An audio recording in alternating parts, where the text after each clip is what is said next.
The Nerdcast Empire is on the air. We are back a little bit later on this Sunday evening as it's time for Music Weekly on the Nerdcast Empire.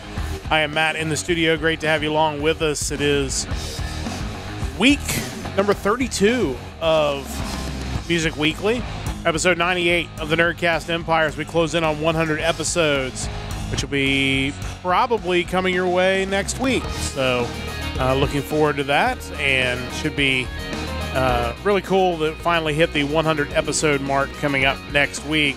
We've got news and notes from the music world again this week, and of course we'll be talking about the music.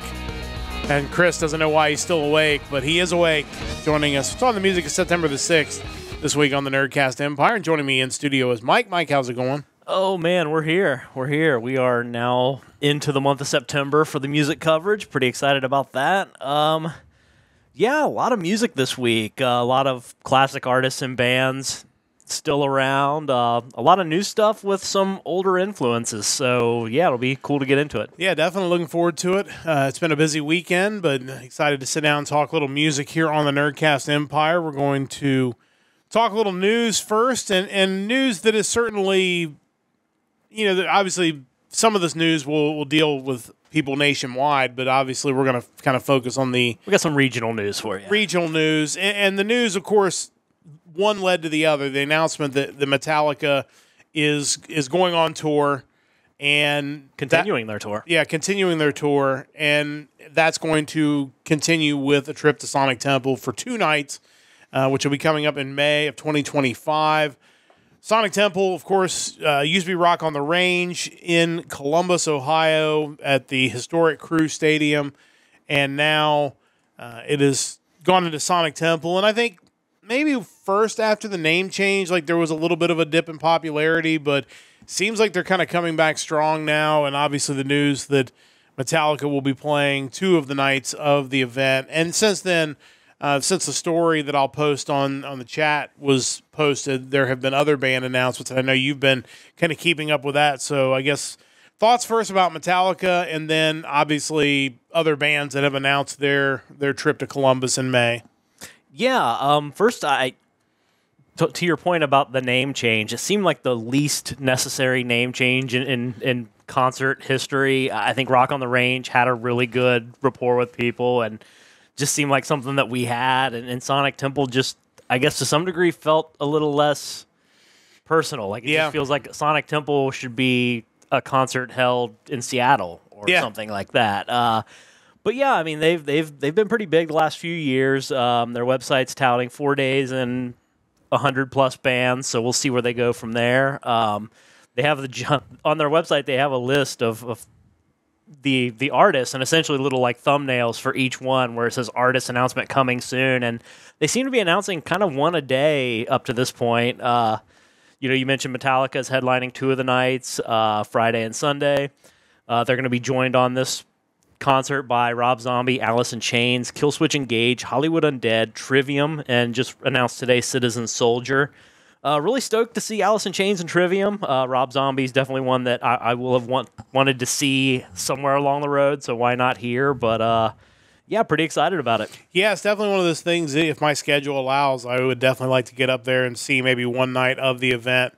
Of course, Chris talking about Metallica adding the musical stylings of Limp Bizkit to their tour. There's that also, but... It's just kind of cool they're bringing them in to be ushers, and you actually have people like taking it to your seat that you know of. It's pretty exciting. I mean, when you're Metallica, you could probably actually afford to bring in bands as your workers because you have more money than you could ever know what to do with. But it's the one Big 4 band that I've not seen. I've seen Slayer once, and I think that's probably enough. I've seen Anthrax a couple different times, and they were amazing. And obviously I've seen Megadeth a handful of times at this point. But Metallica... and funny because Slayer and Metallica are both going to come up again on this podcast, but they're the legends. I mean, they are basically the band that put mainstream metal on the map, and getting a chance to see them continue to do their thing, and from all accounts, do it well. Like it's not like they seem to be slowing down a whole lot. The shows are still sell really well. They're really popular, and from the concerts, evidently, are still really outstanding. So that's exciting news. So we'll see we're going to keep you updated, obviously. Sonic Temple's not until May. We're going to get more band announcements as we go. Yeah, I believe tickets go on sale on the 25th, so a couple days from now. So, I think there's some sort of pre-sale that happens before that. But, I mean, for what you're getting, the prices I've seen so far seem totally reasonable. Yeah, I was kind of surprised. Obviously, you can go all out and get, like, the VIP, whatever. Luxury suite, like, whatever. Yeah. That's thousands of dollars. But, yeah, just for... like a 4-day thing of having access to all the stages and field of the stadium stage is like $400. So that pretty much covers everything you could possibly want out of your experience. So for the amount of bands you get, I mean, there's no way to not argue that you're getting great value for your dollar. I mean, it's still not to diminish the fact that $400, but if you're someone who goes to a lot of concerts, this makes a ton of sense. So. My guess is it's not just people in Central Ohio, but also around the entire Midwest that come in for this event. So we'll certainly keep you up to date because, again, we're going to see more bands get announced as we get closer. I wouldn't be surprised to see one or two more big bands get announced before tickets go on sale. Well, we're still missing 2 headliners. So, yeah. For 2 of the nights. So I would think we'd at least see one of those announced before tickets go on sale, or maybe the day tickets go on sale. Given the timing, part of me was thinking you might see Linkin Park show up. That would be interesting. But who knows? Yeah, so we'll see. But people are going to be excited, certainly, for Sonic Temple. And, of course, if you go to the article that I've linked in the chat, there is a link to the Sonic Temple ticket page where you can go for the pre-sale. So you can get your tickets and make sure you're in Columbus in May of 2025. So really exciting stuff there. That was kind of the big story. One that you actually brought to my attention, and I don't think that reading this, the details are going to surprise anybody, but Tak Matsumoto Group is going to be releasing TMG2, and that will be available on December the 6th. I know it'll shock everyone to hear that this is Frontiers that has signed the Tak Matsumoto Group. Of course, Tak Matsumoto, a guitar virtuoso, half of the band Bees, which we've talked about a lot on both this podcast and on our anime podcast. Yeah. But big names joining the group for this, including, obviously, they were original members, but Jack Blades, probably best known with Night Ranger, and Eric Martin, obviously Mr. Big. Both guys who, in their own rights, are huge in Japan, because Mr. Big is maybe more popular in Japan than they are anywhere else in the world. Possibly, yeah. But obviously, Tak Matsumoto is huge in Japan, just a total legend. So... really excited. You've got Matt Sorum from Guns N' Roses and Velvet Revolver coming in on this. Yukihide YT Takayama, who has also done a lot of live recording and support for Bees, coming in on this as well. Baby Metal guesting on this. Lisa, obviously huge. If you're a fan of Japanese music, anime music especially, Lisa. She's a huge star. I know you've had the chance to listen to some of this. I have not yet, but I can't help but think with all these names involved, this isn't going to be amazing. Yeah, and they kind of mentioned in the article, too, that it is available digitally now. You can go on YouTube and find the album and check it out. It's a physical release in December. Yeah. They have a focus track that they reference in the article, Eternal Flames, which is the one featuring Baby Metal. Even if you're not necessarily a Baby Metal fan, I think there's something in this for you because it doesn't feel like a Baby Metal song. Like, it feels more like Bees meets Mr. Big meets Baby Metal, maybe. Yeah, and then the song with Lisa, The Story of Love, is phenomenal as well. Kind of going back to the members of the group, obviously Bees, one of the biggest, if not the biggest selling Japanese rock band of all time. If you're going to put together a super group, obviously Jack Blades is going to make your list, no matter how short that list is. As with Eric Martin, I mean, that dude, phenomenal singer. And if you're going to bring in a drummer, you can certainly do worse than Matt Sorum. I mean, that guy, he's all over the place. But yeah, definitely looking forward to listening to the rest of this and checking it out a little more once the physical comes out. I was just wondering if, Eric Martin did do a song on the Siam Shade tribute, did Love. That's not surprising. Yeah, I was going to say, I almost have to bet he was on that tribute, but he was, not surprisingly. But yeah, obviously that's going to be huge. I guess we could put it in for review at any point because it's out digitally. With the physical CD coming out December the 6th, we might slot it in there. But people definitely need to check it out for sure. I'm sure it's going to be amazing. I'm looking forward to getting a chance to listen to it. But a super group and Talk Matsumoto group, and they are touring Japan now. So we do have a few listeners that pop in and out from time to time in Japan. So certainly, I'm sure you already know these guys are going to be touring and probably have your tickets. But hopefully they'll come around the States once they finish. If you're listening and you go check them out, let us know. Yeah, we'd love to hear about it for sure. I'm sure it'd be an amazing show. So definitely check those guys out. One other just kind of fun, I guess, news item, and I mentioned we were going to mention Slayer again. So obviously, big-time bands and interesting marketing products are certainly nothing new. I saw an article on Blabbermouth that Slayer has released their own hot sauce, not surprisingly called Raining Blood. You look at the picture of it, and it looks exactly like you think it would. There's really not a whole lot to say about this other than I can't say I'm shocked by this. I kind of wonder what took them so long. This feels like kind of a no-brainer, and I'm sure it would be interesting to try it. I'm sure. Yeah, I'm not a huge fan of ultra hot sauces. I like hot food, but I definitely like a little more flavor. I don't know how this one's going to pan out. The ingredients do include pineapple, red ghost pepper puree, Ooh. red serrano pepper puree, peaches, distilled vinegar, water, onions, garlic. It should be interesting. The group that they're working with is Coney Island Saucery.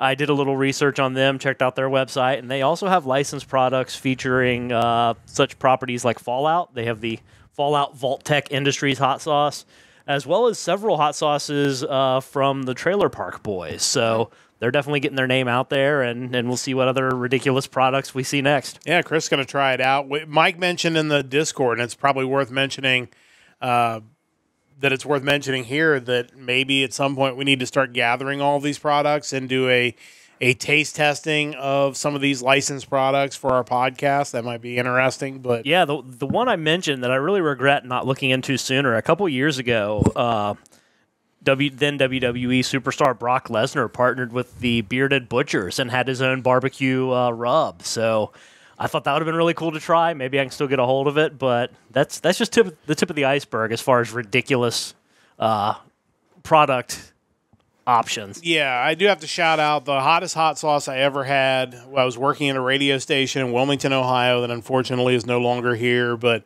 they brought in this hot sauce called Evil Knievel's hot sauce, and the gentleman involved put a drop on a spoon and then shook the drop off and then gave me the spoon to put in my mouth. And that was the most misery I have ever felt in my life. I just thought I was going to die right then and there. And it was unpleasantly hot.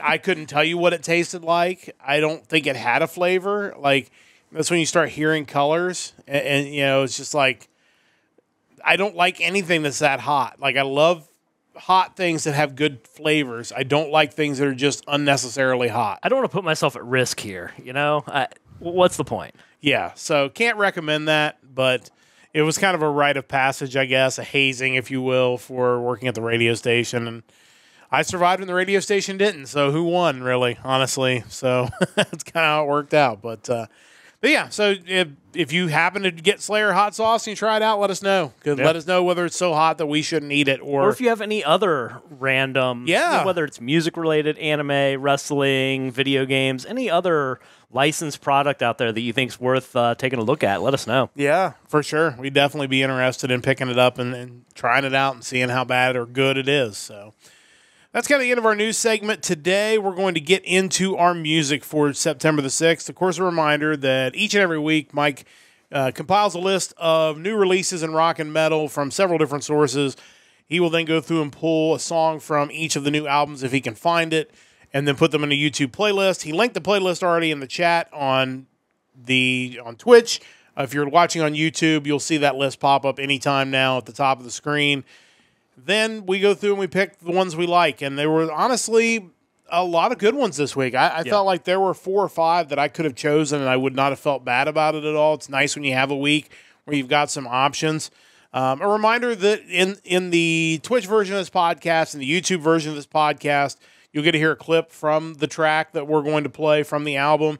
If you're listening on the podcast network, you're not going to get to hear that clip, so you're going to want to get over to Twitch. Catch us live. We're generally live every Sunday night, 7 o'clock Eastern. We weren't able to get on until 8 o'clock tonight, but it's always more fun if you catch it live and get our live reactions to this stuff. So, so that's pretty much what we do on this Music Weekly, and we've done it now. This is the 32nd week in a row we have done this, so it has been a lot. It's been years. It has, if not quite, but like 5 years, 32 weeks. So it's been fun for sure, and looking forward to bringing you some more good music this week and some interesting music. There's a certain genre of music I think if you are a fan of, you're going to really feel good about the choices that are made this week. But with that said, it's time for Mike to start off with his 2 picks. So, Mike, what do you have for us first? Yeah, it's definitely the week of the new wave of British heavy metal. Not counting what we selected for this week, there's probably at least 6 or 7 other albums that had sounds that were clearly inspired by that realm of music, which not a bad thing. I don't mind that at all. In some cases, we actually have bands that were part of that era releasing new albums, and that takes me into my first pick. I am looking at the latest album from the classic British heavy metal Pioneers and Legends. The band is Blitzkrieg, and the album is actually self-titled Blitzkrieg. I would have never guessed there were this many bands out there, new bands that were performing this type of music, let alone bands from the era that just continue to make this music. And Blitzkrieg, one of those bands, and they're still killing it even after all these years. Yeah, it's interesting because you think of like hair metal being maligned, but there was clearly a point in time where people weren't just starting up new bands wanting to sound like the new wave of British heavy metal. Yeah, but it's great to see that some bands are still out there kicking, and there are new bands that clearly were still inspired by this stuff that's now 40 years old. As far as Blitzkrieg and this album, the band itself is probably most well known by people for the song Blitzkrieg, which Metallica covered on the Creeping Death single, which is also weird that they have the self-titled album right now. They have a song called Blitzkrieg from years ago that Metallica covered, but anyway, these guys have been around since 1980. Have a bunch of releases, whether it be full-length album, EP, compilations. If my count is correct, this is actually the 10th original full-length studio album and the first since 2018's Judge Not. With the exception of a few hiatus, like I mentioned, they've been around since 1980. Brian Ross, the founder and lead vocalist, is the only original member left. But at this point, when your band's been around for 40-plus years, that's pretty impressive to have any of them still around. He's currently joined by his son on guitar, Alan Ross. He's been the guitarist in the band since 2012. Liam Ferguson on bass since 2019. Matt Graham, the drummer, since 2015. And Nick Jennison on guitar since 2020. Again, this is a new wave of British heavy metal band. It's, what you're getting into. I was pretty sure before I clicked on it what this was going to sound like, and it possibly even exceeded those expectations. Musically, the album sounds great. Like, it doesn't sound like a band that's just kind of sticking around. Like, their music feels like it still has something to say. Also, Brian's voice, for someone who's been at this and singing for as long as he has, still crazy strong, and kind of something that sets him apart from a lot of the other NWOBHM bands. If this is the kind of music that you're into, you're obviously really going to enjoy this. He's got great, clean singing vocals. He also really does that kind of anthemic chorus singing, too. Standout tracks on the album are You Won't Take Me Alive, The Spider, If I Told You, and Above the Law, Pull the Trigger Part 3. The song that I picked out to listen to tonight is You Won't Take Me Alive. So we're going to check that out now. Again, Blitzkrieg off their self-titled 2024 release. And again, these guys still kicking, new wave of British heavy metal. Let's listen to a little bit of You Won't Take Me Alive.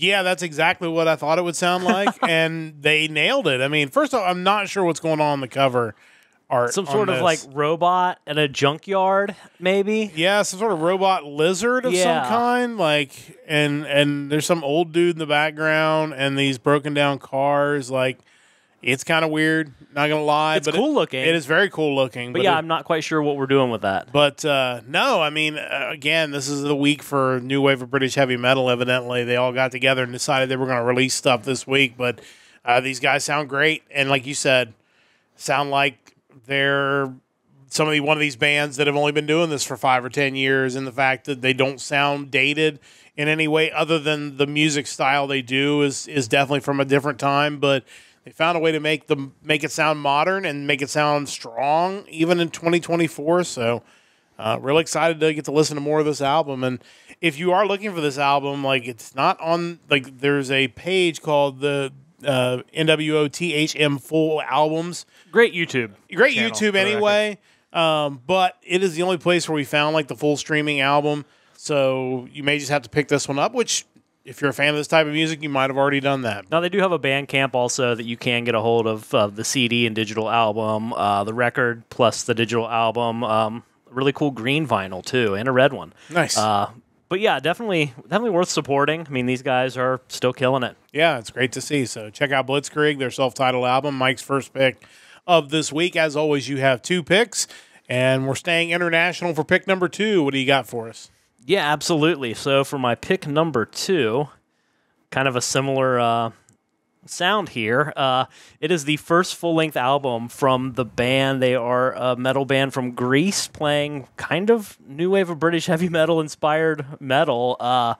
The band is Mallevs, and the album is The Hammer. Yeah, I mean, it definitely feels like these guys. I mean, it's not quite the same sound as the previous band, but at the same time, like, you definitely feel there's some inspiration there. If they toured together, you wouldn't really think twice about it. Right, exactly. Yeah. And when I looked up their Bandcamp was, I think, the record label's Bandcamp. So they had all these tags for, like, every type of metal. And I'm like, they're not any of those. What is going on here? But, yeah, really cool album. Like I said, it's their first album. Band is made up of Giannis Malaeus on bass. He is formerly from Lightning Rust, War Device, and White Tower. Panos Takos on vocals. Does a great job at that. Manos Trianfilo on guitars. He's from the band War Device. Konstantin Kalios on drums. And Tomas Tromperas on guitars, who also played in Darkest Color, the Slayer tribute band Repentless, and formerly of Blood Covered and Riffosity, which is an amazing name. Yeah. But yeah, like I mentioned, definitely a new wave British heavy metal inspired sound. Once you kind of get through the intro track into the meat of the album, it becomes really clear, especially when you hear Panos' scream early into the track of Fire and Blade, which is really awesome. Really cool classic metal harmony that they use a lot too.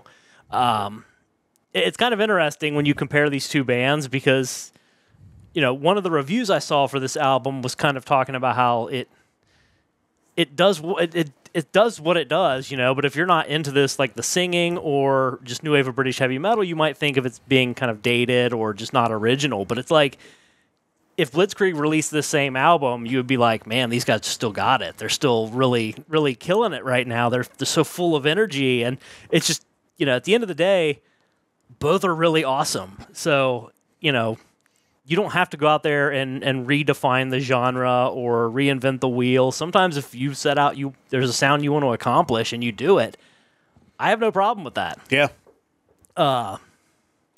Let's see. Standout tracks for this album, we have Fire and Blade, Barricade of Steel, Black Abyss, and The Hammer. And the song that I picked to take a listen to is Barricade of Steel. So let's check that out now. Mallevs, their first album, The Hammer. This is track number 3, Barricade of Steel. Let's listen to a little bit of that now.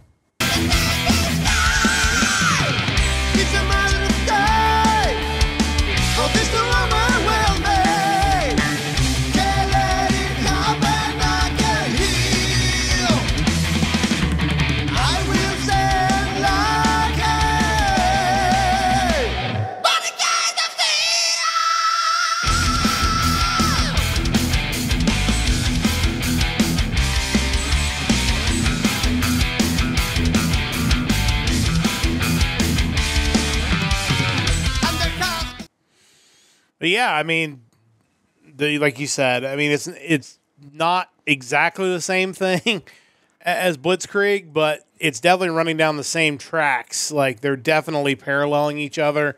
You could definitely see these two bands touring together, and it wouldn't be out of place. It's, again, it's very much new wave of British heavy metal influenced. Yeah, you can definitely hear some Judas Priest in there. Oh, definitely yeah. with like the Halford scream, but yeah, like definitely influenced, definitely a similar vibe, and would fit very well together. But two really good albums. Yeah, absolutely. Awesome. Again, new wave of British heavy metal fans are eating well this week.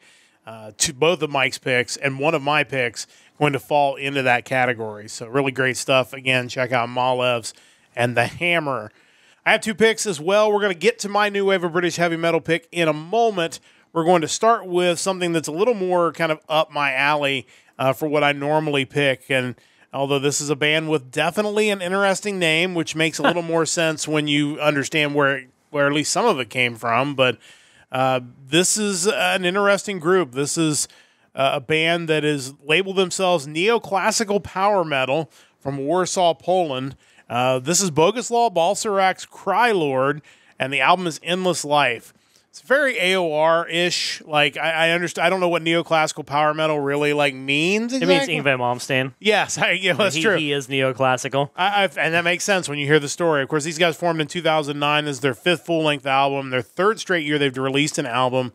The description from the album itself is, Boguslaw Balcerak's a Polish guitarist, born in 1972. As a teenager, he got into played in a band called Holocaust. 1989, he saw Yngwie Malmsteen play for the first time. It got him intrigued. He changed his guitar playing. In the early 90s, he evolved and developed his own style. He's worked with a ton of singers, including Tim Ripper Owens, of course. Obviously, because everybody's worked with Tim Ripper Owens. I'm expecting him to just show up in every week of this podcast. But eventually, he has been joined full-time by another previous guest, Goran Edman, who sang on Malmsteen's Eclipse and Fire and Ice albums. And Edman absolutely kills it here. He's recorded with so many other bands in addition to being with Malmsteen. And honestly, it's just a great album. And the music is great. Boguslaw's guitar is just really on point. His solos are fantastic. The drums are super aggressive without taking over the songs. And Edman's vocals are amazing. This dude still has it, and it's incredible. To me, like, this, if you'd have told me this was a Frontiers band, I would have totally believed it because it's got all the earmarkings of what you would typically get out of a Frontiers record label band. But really impressed with these guys. Standout tracks, I thought the whole album was great. It is a longer album, but I thought they really did a great job. King of the Hill, Endless Life, Dusty Road, and the song we're going to listen to is Train to Nowhere. So we're going to check these guys out now. Boguslaw Balcerak's Crylord. This is the opening track off of Endless Life. It is Train to Nowhere. Let's listen to a little bit of that now.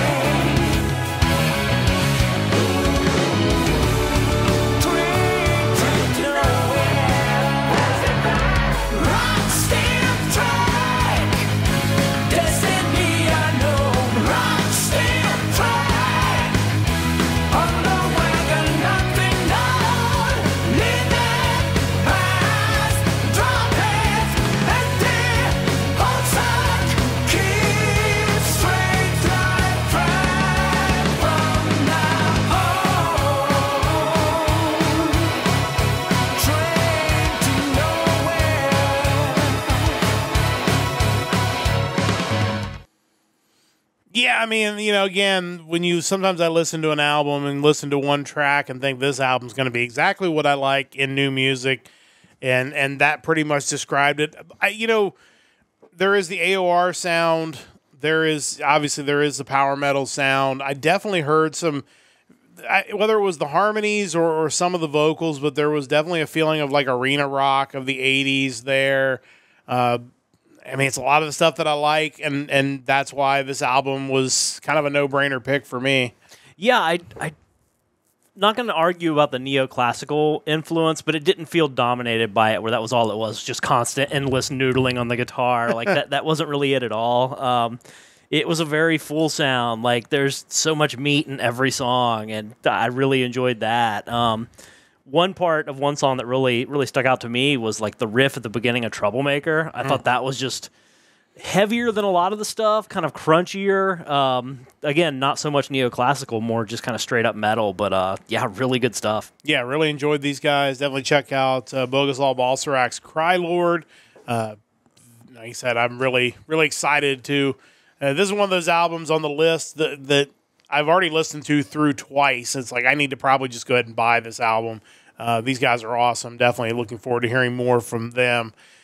That was our break from the new wave of British heavy metal. We are going to wrap up with my second pick, and we're going to dive right back into the world of modern new wave of British heavy metal with Helvetets Port and the album Warlords. This is a Swedish band from Gothenburg. Where else would it be from? Because we go to Sweden about every week on this podcast. They started out as their band, Helvetets Port, in 2001. They started out as Brute Force in 2000. Their third full-length album, the first in 5 years since From Life to Death in 2019. Their first album was Exodus from Hell in 2009. There's a lot of Judas Priest vibes in this album. It's definitely new wave of British heavy metal inspired. It's just a great sounding music with great vocals. There's the occasional falsetto in there from the lead singer. I thought when I saw the cover it was going to be more like Viking metal. I was a little concerned because sometimes that stuff is too far over the top. But it's just really grounded and something would have definitely felt in place in the 80s. I'd be remiss if I didn't talk about the names of the band members because their vocals and guitars are done by Witchfinder. The drums are done by O Thunder. The guitars are Virgin Killer. And the bass is played by Earthquake. Not that Earthquake, presumably. Can't be. But yeah, so again, they've got a great sound. I think they really nailed it here. Standout tracks include Wasteland Warriors, Tyrants in Tokyo, 2049, and the song we're going to listen to, Helvete pa Larvater, which translates into Hell on Caterpillar's Feet. That is the song we were going to listen to. So we're going to check that out now. Helvete pa Larvater, the 8th track off of Helvetets Port. The album is Warlords. Let's check that out now. Döden rullar fram, strategin igen på skam. Kött och ben till makadam. Helvete bollar fötter. Helvete bollar fötter. Helvete bollar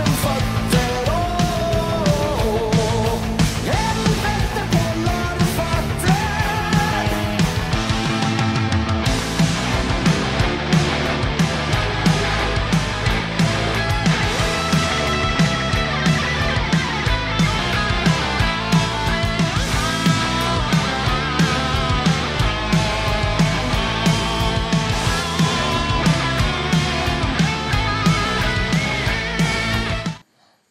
Technical difficulty there with YouTube, but yeah, there's something about that song just feels very like early 80s, and then like the guitars that came in afterward just really strong. Again, these guys just really nail this, and a really exciting release from Helvetets Port. Mike, your thoughts on this one? Yeah, this is certainly really cool stuff. Yeah, based on the cover art, it almost felt like it could be kind of borderline on like doom metal. Like it has this kind of Mad Max dystopian look to it. But, according to the Metal Archives, their themes include fantasy, history, ruin, and heavy metal. So they're singing about ruin. That's pretty cool. Obviously, you mentioned the names are just absurd. But, hearing them, I just think like, I would love to hear them do a couple like Grim Reaper covers. Yeah, like I think they would nail those. But yeah, definitely want to listen to more of this. It's enjoyable. Yeah, actually, now that you mentioned that would be a lot of fun. So, but yeah, really impressed with those guys. Helvetets Port, The third of four, or three out of four of our bands this week, either inspired by or certainly performing modern new wave of British heavy metal. Lately, Yeah, you know? I love it. It's great. It's a great throwback. And then one AOR group that's really, really good too. So great stuff. And again, check out Mike's playlist if you want to check out all the new releases for this week. Maybe there's something on there. And if you find something on that list that really speaks to you more than the ones we chose, let us know. We'll definitely shout you out on the podcast. But that wraps up our new music for this week. It's time to go into the vault. Before we do that, talk about our website, nerdcastempire.com. You can listen to previous episodes of the Nerdcast Empire, all 97 previous episodes. You can, of course, check out our store while you're there. We're getting up to number 100. I think it's probably going to happen, barring a bonus podcast, next Sunday. Thursday night, we'll be back for Anime Thursdays. I think we're going to talk music again this week. It's probably about time for us to go through some more themes that we really like. So that'll probably be the theme this Thursday, 7 o'clock Eastern Time. On the Nerdcast Empire. And then next Sunday, it'll be Music Weekly, the music of September the 13th, and that should be our 100th episode of the Nerdcast Empire. So really cool to get to the triple-digit mark, and thank you to everybody who's listened, who's followed us on Twitch as we continue to build our followership there, has commented on YouTube. A lot of the bands that we have spotlighted have sent us really nice notes. We really appreciate that, and it's been fun to do this, and excited to continue to do it past 100 episodes. So that'll be coming up next week, Sunday night, 7 o'clock Eastern Time on the Nerdcast Empire. But time to go into the vault, where we will talk about some classic albums you need to check out. We're going to be getting to the year 1996 when we get to my vault pick. And man, again, partially because it was just a great year of music, partially because from an age standpoint, it kind of hits our wheelhouse, but that's going to be a lot of fun to go through. But you've got a really great band you're going to spotlight as well as you continue through your alphabet run for the second time, with a little bit different spin on it. Yeah, going through this Wikipedia list of glam metal bands and artists, picking one for each letter each week until I get all the way through Z. And we are now on to the letter E, which had a few less options than the letter D did, but there were a few obvious ones that I kind of wanted to steer away from. Europe could have been really easy to pick one of their albums. Extreme would have been another one that I could have easily, went with really their first two without any problem.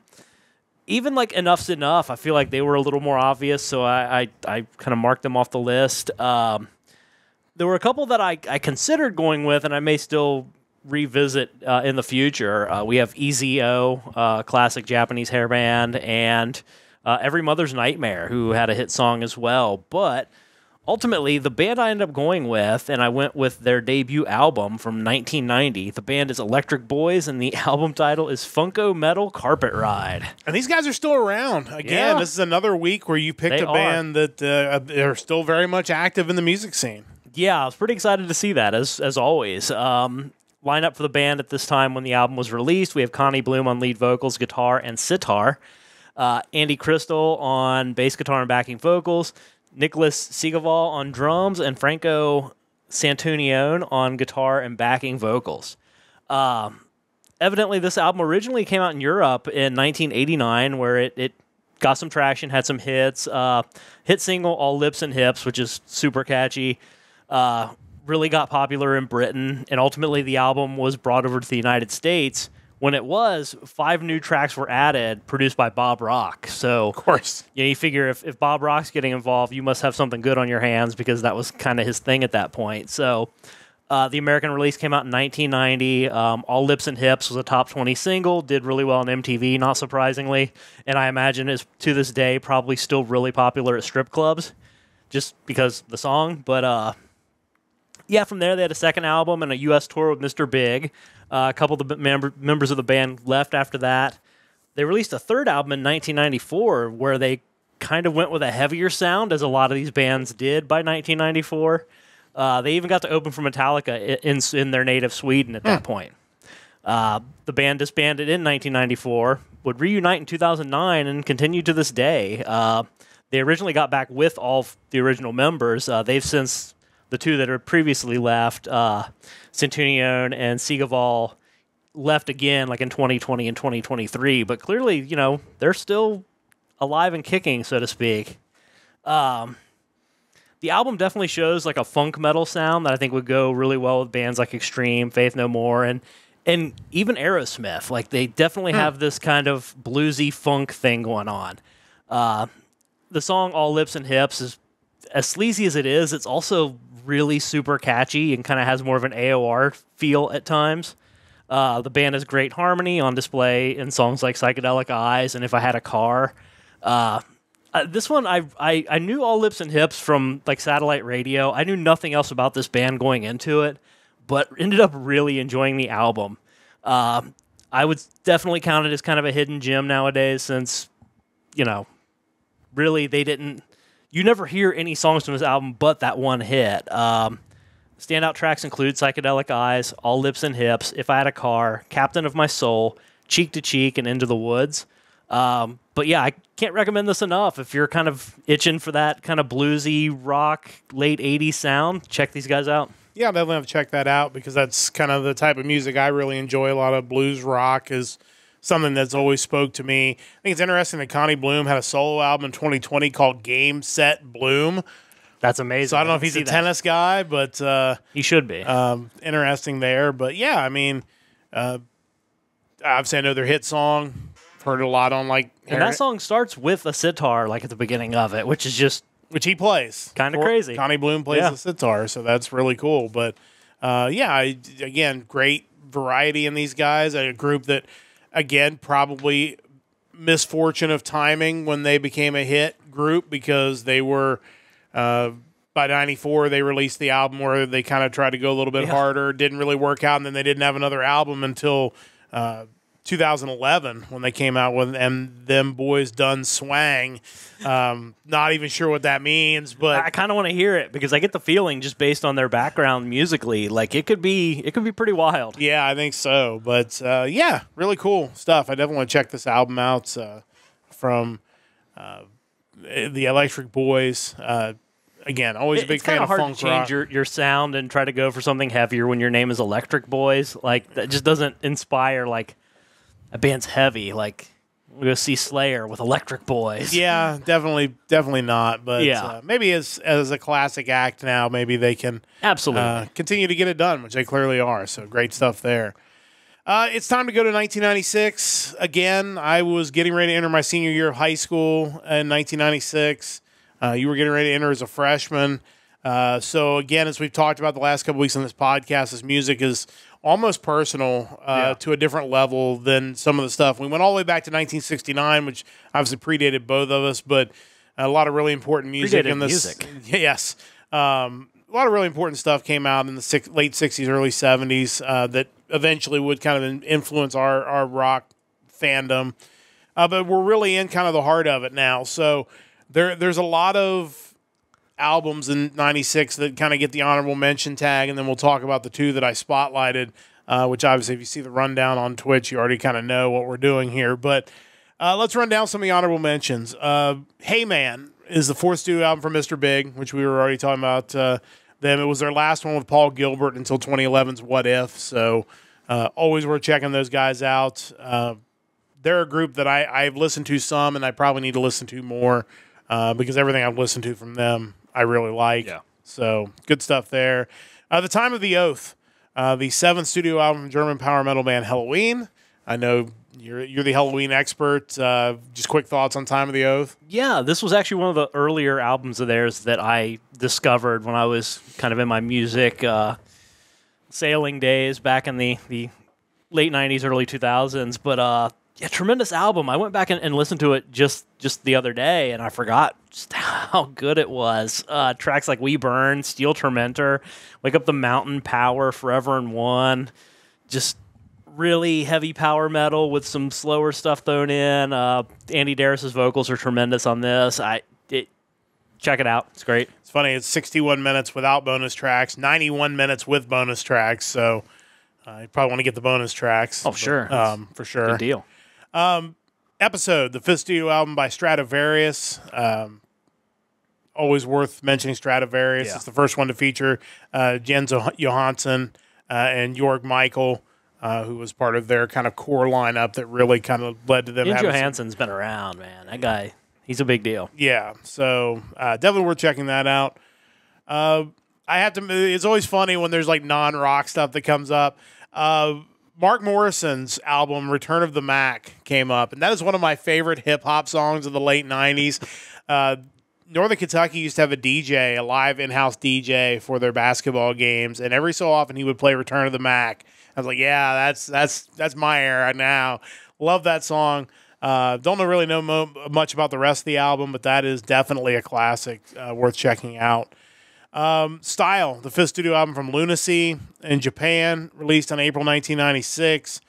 It was certified platinum for over 400,000 in sales. It was re-released in 2023 by Avex Trax.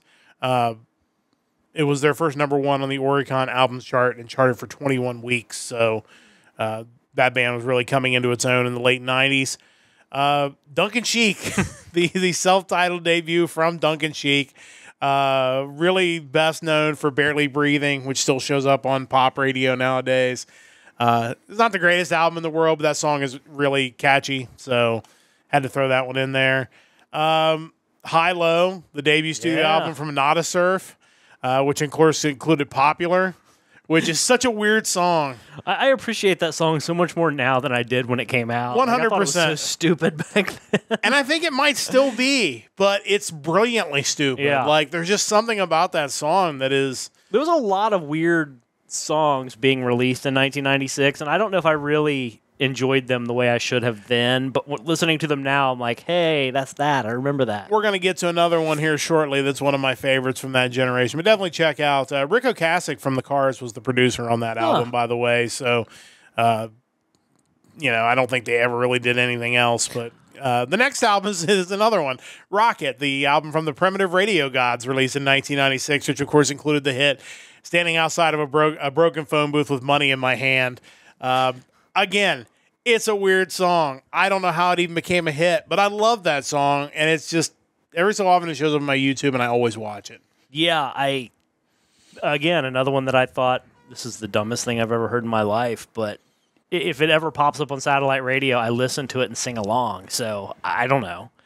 Yeah, and I always find it funny, because, like, when this came out, like, David Letterman used to sing, like, part of the song on his show. Been down harder, baby. Ever since the day. And of course, there's a sample of B.B. King's How Blue Can You Get? Which, honestly, is why it became a hit. Like, yes. That's the part that people really grabbed onto, but it's an enjoyable song. It is. So that came out in 96. Got to throw in some hip-hop, some dance stuff. Quad City DJs came up with Get On Up and Dance. Come on, Ride the Train. Come on, Ride the Train came out. It was the first song off of that album. Which, obviously, what I didn't realize is, like, the Quad City DJs also made up, like, or worked with Chill Deal, 95 South, and 69 Boys, who also did Tootsie Roll, which came out about that same time. And Woot There It Is, which is not the same song as Whoop There It Is, but they believe they stole it from those guys. Can't imagine why. I don't know why. Tag team. So dissimilar. Yes. So, but come on, Ride the Train. That's just that song. That is so 1996. Yeah. Love it. 100%. Today is Another Day from Zard, released July 8th, 1996. The album reached #1. It charted for more than 40 weeks, sold more than 1.65 million copies, and of course, a lot of songs on there that were there. About every other song on there was a cover song, which of course included Don Don Kokoro Ikareteku, which originally was performed by Field of View. Their version of the cover of that is really good. Kimi ga Ita Kara, which was also a Field of View song covered on there. Definitely a great album from those guys. Definitely worth checking out if you're a fan of theirs. First Band on the Moon from the Cardigans came out in 1996. Of course, included Loveful, which is another song that I think has aged very well. The rest of the album is what it is. But they did a cover of Iron Man? They did. I've never listened to it. Nor have I. We may have to check that out. But wow. But yeah. So the Cardigans. Yourself or Someone Like You, the debut album from the American band Matchbox 20. Monster album. Long Day, Push, 3 a.m., Real World, Back to Good. I mean, what can you say? Like, again, this is a band I definitely know I didn't appreciate in 1996 as much as I do now. It's amazing how many bands that on their debut just nail it. And then, during this year, you have another band who had like an EP and their debut album that really didn't catch on until like I didn't know of them until like their second album, and the world really didn't know that much about them until their third album. So it's kind of what Matchbox 20 did here is pretty wild. Yeah, for sure. But yeah, great stuff. Rob Thomas. Push, man, I went to OU in 1997, and they had, at the time, they had these TVs in the dining halls, the dining rooms, or whatever they called them, and they would just play music videos 24/7. I swear to you, Push was every other song on that system. Like, I heard that song so many times, and of course, working at ACRN, the Rock Lobster, shout out to them. I don't know if they're still around in Athens or not, but it's probably an internet radio station now if it is around, but I'm sure we played it. We played that. We played Eve 6. Oh, man. Like, those songs I'll never get away from those songs. That must be next year, right? I assume so. Yeah. We'll definitely shout that out when it comes out. Dahlia, the 5th studio album from the Japanese rock band X Japan. The last one to feature guitarist Hyde. Of course, death by suicide 2 years later, unfortunately. But mostly ballads. Topped the Oricon chart, stayed there for 15 weeks, but sadly, one that kind of gets remembered because it is the last one that Hyde was on. Yeah. But certainly worth picking up if you're a fan of theirs. So another Japanese band, True by L'Arc-en-Ciel, which includes maybe my favorite song of theirs, the 4th Avenue Cafe. The song which obviously was used in Rurouni Kenshin for a very short time until they had run into some drug charges, and then the song got taken off. And then now it has been restored to those episodes if you go back and watch the stream. But those guys are awesome. Great band. They were really just getting heated up at this point. Down on the Upside. Classic. 5th studio album by Soundgarden. Hit singles obviously included Pretty News, Bird in My Hand, Blow Up the Outside World, and Ty Cobb. Those guys are amazing. Great album. News is still probably one of my favorite songs of theirs. It's a great song for sure. That's the opening track off of that album, but definitely worth checking out. This one really could have been one of the picks this week. It's one of my all-time favorites. Tiny Music Songs from the Vatican Gift Shop. Great stuff from STP here. The whole album's great. Obviously, you know the hits. You know, Tumble in the Rough, Big Bang Baby, Lady Picture Show, Tripping on a Hole in a Paper Heart. But this is such an outstanding album front to back. Pops Love Suicide's a great song. 7 Cage Tigers, also great. Just good stuff. Yeah, these guys are amazing, and this was an amazing album from them. This is an interesting one. Trial by Fire, the Journey album. This was their attempt at a comeback in 1995 and included the song When You Love a Woman, which hit #1 on the adult contemporary charts, #12 on the Billboard Hot 100. Message of Love, Can't Tame the Lion, and If He Should Break Your Heart also got radio airplay.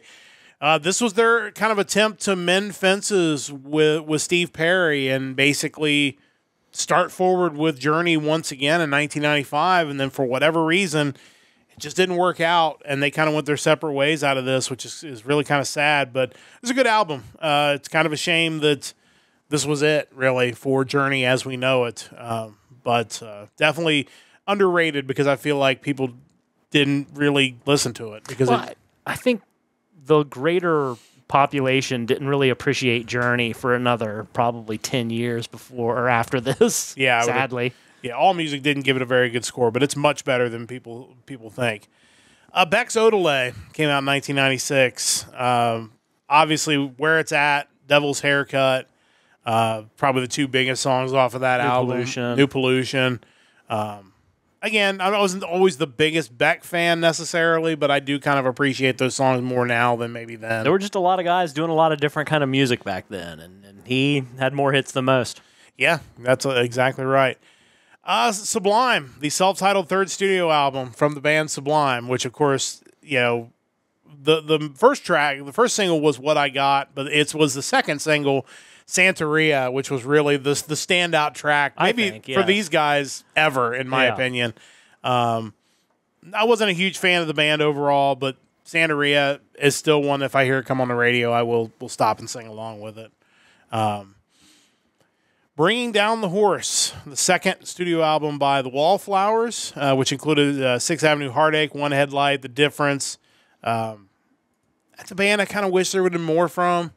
I feel like that just, there could have been 3 or 4 more albums, I think, and more hits, and they just didn't happen. Yeah, you know, I feel like if you're putting together like a top 20 songs from 1996, if One Headlight doesn't make the list, you probably need to go back and revise it because that was just such a huge song. Yeah, it was. And it's still one of my favorites when it pops on the radio.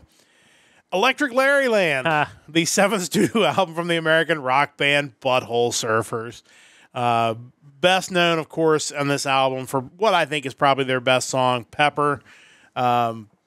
Always great to think about hearing this in 1996 because like half the song was censored because any references to Bullet and Shot and you know, all were edited out. It's another one of those songs, kind of like Primitive Radio Gods, and they were just so weird, but again, it works somehow. I feel like Butthole Surfers have been around for so many years, just intentionally not having hits, and they stumbled into a year where like any song could be a hit. They're just like, wait, what? You want to play this on the radio? Like, why? We want to censor all the words that are offend people in 1996 on the radio. And there was the ever-present football player. Yeah.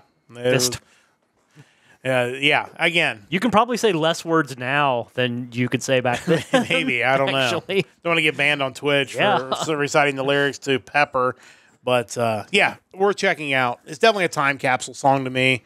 Oh, absolutely. I think it's really telling. One other album that I didn't make this as one of my official picks just because it's kind of a best of album, but it's also a really important album. Alice in Chains Unplugged. I have this on my iPod. Still songs come up all the time. And I mean, the whole album's great. Yeah. But I really feel like they really shine in the Unplugged setting and really kind of showed why labeling them as just a grunge act was so misguided because you really got to see their musical talent on display. Yeah, I feel like Jerry Cantrell could have just had an entire acoustic career and he would have been fine. Obviously, the other big note about this is that at this point in time, you just had Metallica cutting their hair and changing their style, and they were actually in attendance of the Unplugged.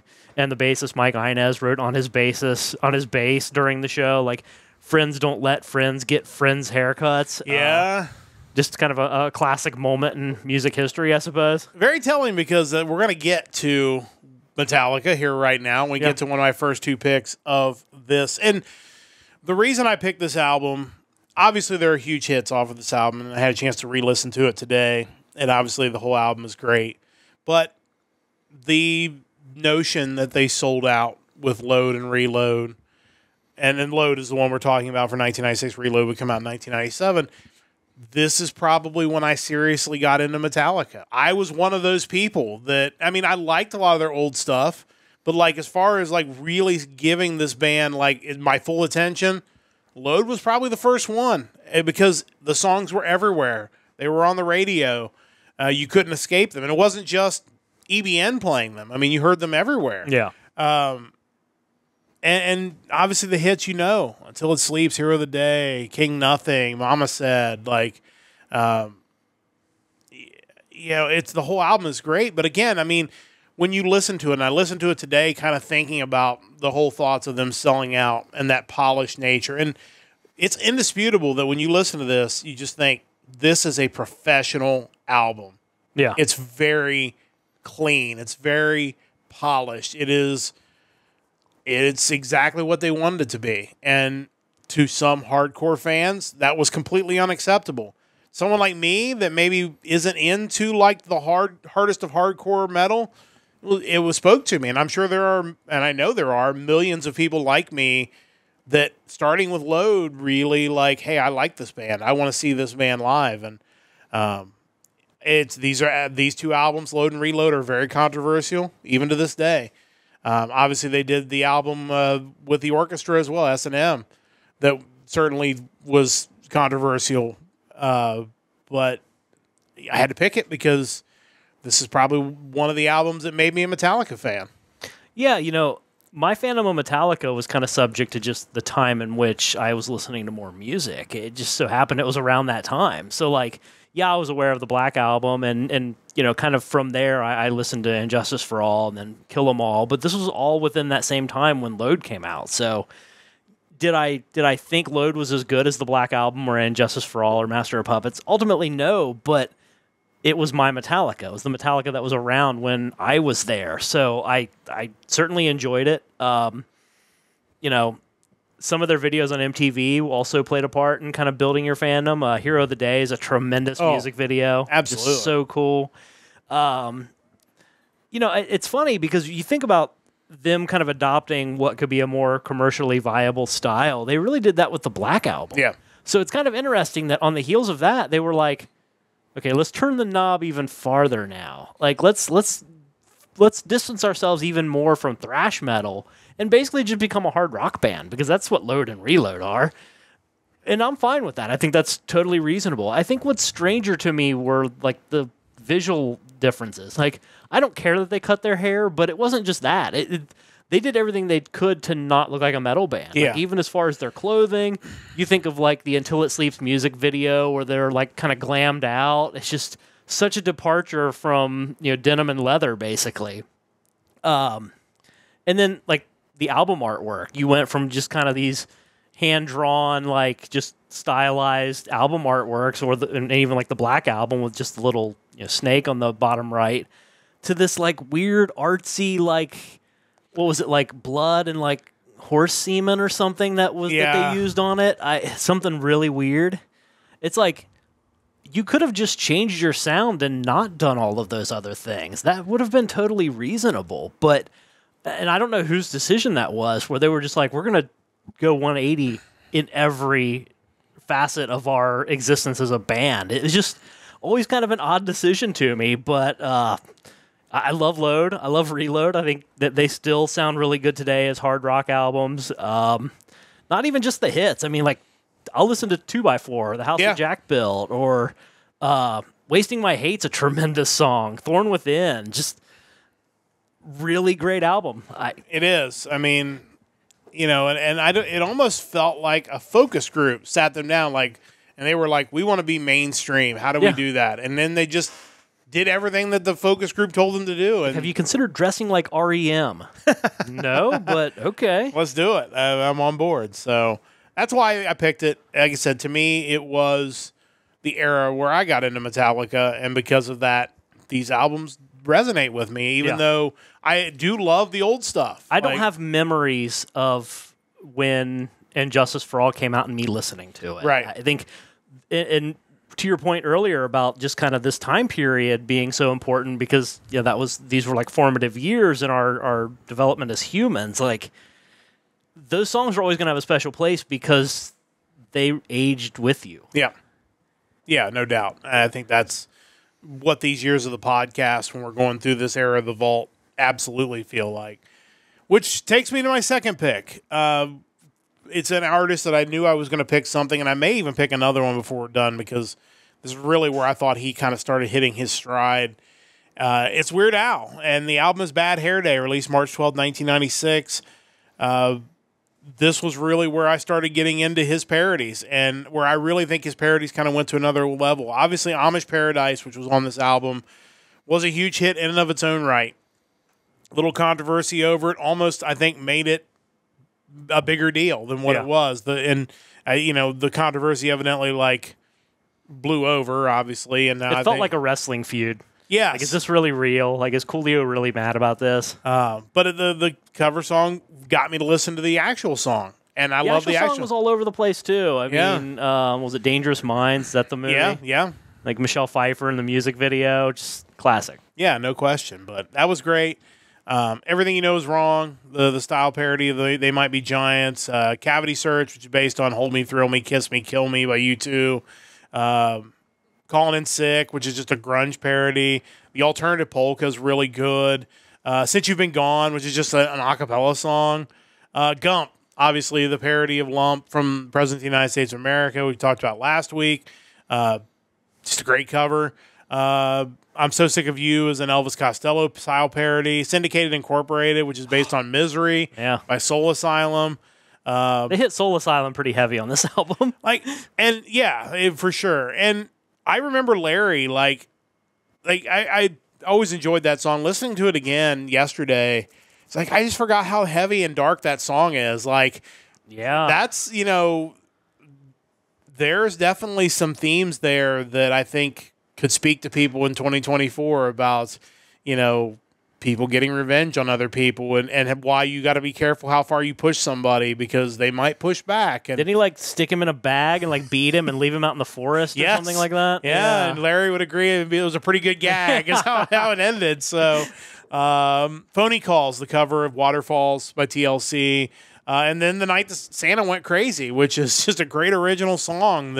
And really a style parody of Soul Asylum. Yes. It sounds like Black Gold. Right. So, I mean, it was great. What was interesting, in the Wikipedia article, they mentioned some like turned down parodies that I guess he performs live.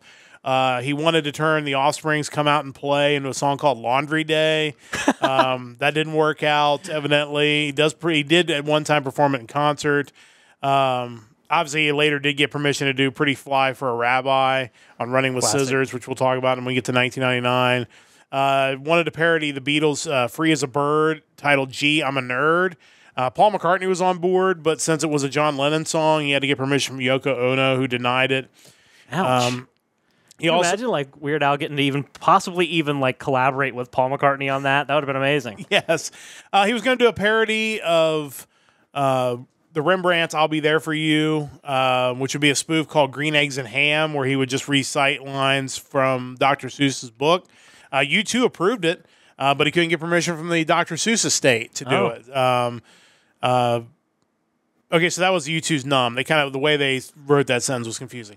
So the Rembrandt song was going to be I'll Repair For You, and the Rembrandts were okay with it, but the producers of Friends didn't approve it because they didn't want their theme song to get overexposed and refused permission. Despite the fact that song still became overexposed. Absolutely. Yeah, so the U2 song Numb, I always said that sentence was weirdly written. Yeah. But interesting that there were other potential great hits at that same time that didn't work out. But, I mean, Weird Al, like I said, he still is amazing. The songs still hold up all these years later, and he did get me into some music that I probably wouldn't have listened to otherwise. So, that's why this album and probably Running with Scissors, when we get to that, 99 will also be on my list. Yeah, Weird Al is... I'm trying to think of the best way to describe this. Weird Al is like Disney movies. There's this era that when you discover them, they're always going to be your favorite. Yeah. Like as a kid throughout the 80s and 90s, like that stretch of Disney movies from that point in time were the ones I liked, and those are the ones that I consider to be the classic era of Disney, like your like Little Mermaid through Lion King, essentially. Yeah. I think Weird Al's similar, because I think you would run into just as many people that said he peaked in the 80s. Yeah. But this is really the first album of his that I knew about when it came out. Like, all the other ones, like, I kind of The other one knew. Rides the Bus. Like, I knew those kind of existed, but this was like, hey, he's still doing this. This is the new album. Let's check it out. Because I really didn't check out the previous ones, like the ones with Jurassic Park and all that on them. Yeah. So this was a big deal to me, especially being a fan of the Presidents of the United States of America, Soul Asylum. I mean, there was a lot here for me to, like, get into. One thing I didn't really realize back then is that even though I was aware of songs like Dare to Be Stupid, I didn't know that it was just a style parody of Devo. So I didn't realize he did style parodies back in 1996. Yeah. Later I learned that was a thing, but I had no idea. So I thought all these were just totally original ideas from, the music to the words, all just his. So, I thought the dude was a genius. Like, why is he even doing parodies when he can do all these songs on his own? To some degree, I think he is a genius. Well, he is. Yeah, but not in the way maybe you thought. But it was just like, why is he wasting time on parodies? Like, this guy writes his own really good music. Like, to this day, I still don't know what the style of Elvis Costello is. So, if I'm so sick of you as a style parody of Elvis Costello, I wouldn't know that. Right, exactly. But yeah, just so good. I where do I start? I mean, big fan of Soul Asylum, so obviously, like, the Syndicated Incorporated, really cool, as is The Night Santa Went Crazy, which, again, I thought was just totally his idea from the beginning, instead of setting out to sound like Soul Asylum. Right. Everything You Know Is Wrong. Yeah, it's funny looking back on this. It's like Amish Paradise is a classic, but it's probably not even close to my favorite on here. Yeah. There's so many other just tremendous songs, and I think his next album is going to be just as good, if not better. So Yeah. Great pick. I love it. Yeah, we're going to definitely talk about them again, him again in 1999. We get to Running with Scissors, which may have been the first album of his that I actually bought when it came out. And so that will definitely be an important one for sure. But that's kind of my trip through the vault. I know you always go through and find a few hidden gems that we didn't get to talk. Because again, when you get to these years, there are so many albums, and at some point, like I know Michael mentioned it, or you just sometimes miss stuff that's not on Wikipedia, because I know you're going to have one of those as well. Yeah. But yeah, what else do you have for us in '96? Yeah, the one that wasn't on Wikipedia, I plugged in my iPod and was scrolling through the year, and I'm like, oh yeah, that one. Oh wait, I don't remember listing that. Let me check, and sure enough. But yeah, the thing about 1996, and we mentioned it earlier off air, is that there's just so many bands that had one hit at that point in time. I don't know if they really ever had all that many more. Something like Stabbing Westward, Wither, Blister, Burn, and Peel had the song Shame on it. That was a big deal. Not a one-hit wonder, but kind of a classic like metal band. Sepultura had their album Roots with Roots, Bloody Roots. Big deal song there. Gravity Kills had their self-titled debut with the song Guilty. One that I wish I had known about back then, but really didn't get into them until probably 5 or 6 years ago. Angra had their album Holy Land. Nothing to Say, Carolina 4, Holy Land. Tremendous album. Another one-hit wonder that, man, I don't know why I liked the song. It's kind of terrible, but classic at the same time. The band Superdrag had their album Regretfully Yours with the song Sucked Out. Yep. It's so 1996, I guess, but That song is so great. It's so bad, but it's so great. Like, yeah, 100%. Speaking of 1996, the Verve Pipe. Freshman. The Freshman. Yeah. Classic song. A band that had their first EP and debut album in 1996, Nickelback. The Hesher EP and Curb debut album. I wouldn't really even know about these guys till their next album, which had like Leader of Men on it, which was before their third album, Silver Side Up, which is really kind of when they went nuclear. But yeah, it's another band that was going to be taking over the world before too long. Yeah. Blind Guardian had their The Forgotten Tales compilation. Had a lot of kind of unreleased stuff, single stuff, but also some cover songs like Mr. Sandman, Surfing USA. Which is weird. Definitely worth checking out to hear Hansi Kirsch sing Surfing USA. Local H, As Good as Dead, their hit song Bound for the Floor. Yeah. Cranberries, The Faithful Departed with Salvation, Free to Decide, kind of their last really big album. Second album from Hootie and the Blowfish, Fairweather Johnson. Had Tuckerstown, Old Man and Me. Didn't quite hit as hard as their first one, but, you know. Kind of feels like that kind of set the stage for what Darius Rucker was going to do after Hootie and the Blowfish. Because it definitely felt like we were starting to head more towards that countryside. Yeah. So I think, you know, probably more important for him than it was for Hootie and the Blowfish. Oh, absolutely. And he's obviously gone on to be a big country star. So, you know, it all worked out. Band that I've never enjoyed, but I kind of had to mention their album. Dave Matthews Band, their album Crash. Yeah, I skipped it for that reason. Yeah, like, for whatever reason, they were huge at that point in time, and there are still people that love their band. Songs like Too Much, So Much to Say, Crash Into Me. If you're into his stuff, I mean, that album was a big deal. It was. Debut album from the Backstreet Boys. The Backstreet Boys. Exactly. I'll Never Break Your Heart, Quit Playing Games with My Heart. Another group that would soon be taking over the world. Yeah. We got Pantera's The Great Southern Trendkill, Drag the Water, Suicide Note Part 1 and 2, Floods.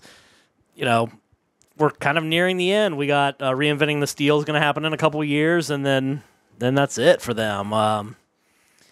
We have Tonic with Lemon Parade, the song You Can Only See. Yeah. Typo Negative, October Rust, Love You to Death, My Girlfriend's Girlfriend, the cover of Cinnamon Girl, good stuff. Jamiroquai, Traveling Without Moving. How do you miss Jamiroquai? I love Jamiroquai. Obviously, Virtual Insanity. That's a great song. It's 1996, so anything can be a hit, including Jamiroquai. Again, how much of that song being a hit was the music video? The video was trippy. Yeah, but it's Weird like moving room, like that works so well for that song. Yeah. It's like, and the song was fine. the song was fine. Marilyn Manson's Antichrist Superstar. I almost came put out. that down, yeah. I think yeah. that's another one that I didn't necessarily appreciate in 1996, but I appreciated more later on. Yeah, I kind of feel the same way. It took me like a couple years to really come around on songs like The Beautiful People, but that's a great song. Yeah. Tourniquet, Man That You Fear. Counting Crows, Recovering the Satellites. Angels of the Silence is probably their best song, I think. Long December. Long December is probably my favorite song of theirs. Yeah, definitely a hit. One I wanted to mention just because I owned it, and it's kind of a weird point in their history, was Van Halen's Greatest Hits Volume 1. Oh, yeah. Came out in 1996, had the song that they did for Twister on it, which they did with Sammy Hagar, but they actually brought back David Lee Roth to record a couple new songs for the Greatest Hits, Can't Get This Stuff No More, and Me Wise Magic. All really good stuff, but it's just another weird chapter in their volatile history where like they brought back David Lee Roth for like a minute and then realized they hate the guy and got rid of him again, and that would have, I assume at that point, led into Gary Cherone joining them. Yeah. So such a strange situation there. And the last couple I have, Aryon's Actual Fantasy. It's the second album from Arjen Lucason's Aryon project. Very, I can't call it just power metal. It's almost like a score to a movie and power metal. It's so out there, but really, really cool stuff. It was the first album of theirs that I discovered, but really, really neat and worth checking out. Songs like Abbey of Sin and The Stranger from Within. And then finally, we have MD45, The Craving. This was a side project of Dave Mustaine, Jimmy DeGrasso, who'd later play in Megadeth, Lee Ving, the vocalist from the punk band Fear, and also an actor, probably most well known from Clue. Yes. And Kelly Lemieux from Goldfinger. Definitely like it's Dave Mustaine playing guitar, so it's going to have a certain Megadeth feel to it, but a little more punk tinged. That was one that wasn't on Wikipedia, right? Yes, this is one that was not on Wikipedia. Unfortunately, it was later a part of, I think, the 2004 Megadeth remasters that they did. And I originally thought the story was that they lost like the recording of Ving's vocals, but evidently, according to the Wikipedia now, Dave just said he wanted to go in and re-record the vocals himself, thinking that it might make the album more appealing to Megadeth fans. To me, it kind of sucked a good chunk of the charm away from the album because Lee Ving has such weird, abrasive vocals, and it just kind of works. Hit songs on there, not hit songs, standout songs on that include Hell's Motel, Designer Behavior, The Creed, Nothing Is Something. If you've not listened to that, check it out because it is just weird. Yeah, that is definitely an interesting album for sure.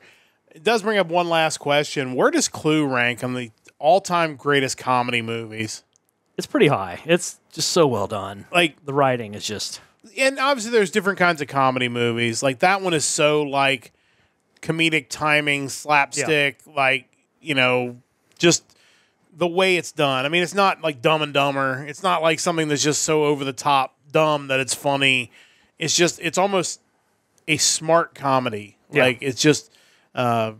everything's delivered just perfectly. Yeah, it's an amazing... If you've never seen the movie Clue, that's your homework before we do this show again in a week. Like, you have to go watch that movie. See all three endings, because it's very important. Yeah. You gotta know how it ends. But really good stuff this week. And again, 1996, a year near and dear to both of our hearts. And next week's 1997, and I know it won't get any easier we get to 1997 next week in the vault. But that is going to wrap things up for this edition of the Nerdcast Empire. Another great week, Music Weekly, number 32 in the books, number 98 overall. Great stuff as always. A big thanks to Mike for putting it all together each and every week. A big thanks to Chris for holding down the chat. And a big thanks to all of our listeners who tune in. No matter where you listen to us, we really do appreciate it. Join us live every Sunday night, 7 o'clock Eastern. Usually, a little late this Sunday night, but usually 7 o'clock Eastern time is when we were on the air for this podcast. Big thanks to Stove Lake Media for their continued support of our podcast. Don't forget, Thursday night, another Anime Thursday, 7 o'clock Eastern time. We'll be back 1 week from tonight for another episode, number 100 of the Nerdcast Empire, Music Weekly number 33. We'll be talking the music of September the 13th coming up next week. For our entire crew, I'm Matt saying so long. Don't forget to join the Empire, the Nerdcast Empire.